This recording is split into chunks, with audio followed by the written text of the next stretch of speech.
The movie Ferris Bueller's Day Off, directed by John Hughes, stars Matthew Broderick as Ferris Bueller. Ferris is in his senior year of high school but is just trying to have a good time. In order to have a good time, Ferris decides to miss as much school as he possibly can. This brings us to the first scene of the movie. The first scene of the movie shows Ferris in the act of faking sick to his parents. His parents believe him and tell him to stay home. With the help of his parents, Ferris pulls off his ninth absence of the semester. In this screenshot, you can see a poster hanging behind Ferris's parents that says Simple Mind, and an exit sign above their heads. The poster could be talking about Ferris's parents, and the exit sign could indicate that they will leave for work. Ferris successfully tricks his parents. However, his sister Jeannie is trying to throw him under the bus and get him in trouble, but their parents still believe Ferris and let him stay home for the day. Once his family finally leaves, Ferris breaks the fourth wall and starts to explain how to pull off faking sick without getting caught. Breaking the fourth wall is something that Ferris continues to do throughout the whole movie and making a connection with the audience. Finally alone, Ferris calls his best friend Cameron, who is actually sick, at home alone in bed. Ferris convinces Cameron to get out of bed and go pick him up. To complete the friend group of the day, Cameron and Ferris call Mr. Rooney, the dean of students at their school, lie to him, and get Ferris's girlfriend Sloane out of school for the day as well. The three of them hit the road and head for inner city Chicago, in Cameron's dad's precious red Ferrari that they snuck out of the house.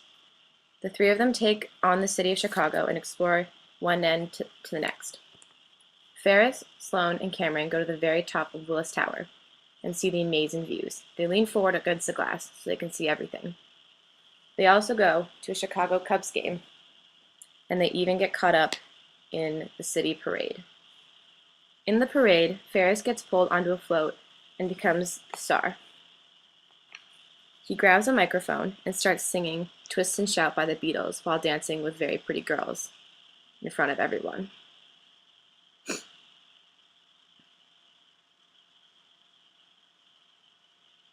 While the fun in Chicago seems so relaxed, there are a couple times Ferris could get caught. One time while they're in a cab, the cab next to them holds Mr. Bueller, and the boys duck, clutching onto a lucky rabbit's foot, hoping that they don't get caught. Another time, Mrs. Bueller decides to go home and check on her son, but Ferris had already thought it through. He had hidden a fake body in his bed with snoring sounds, so everything seemed legit. Another risky encounter was when Mr. Rooney got too suspicious and went out looking for Ferris. The Cubs game was on TV and showed Ferris catching a foul ball. As soon as Mr. Rooney looked at the TV, the screen changed, saving Ferris and his friends. A couple times, the movie hinted at sick Ferris. For example, the baseball stadium had Save Ferris outside of it, and the Mr. Bueller's newspaper showed an article talking about sick youth. When their day was finally over, the three friends got back into the precious red Ferrari and headed home. Based on the seating arrangements in the car, you can see that Cameron is isolated, and he starts to get worried about the car because it is his father's prized possession.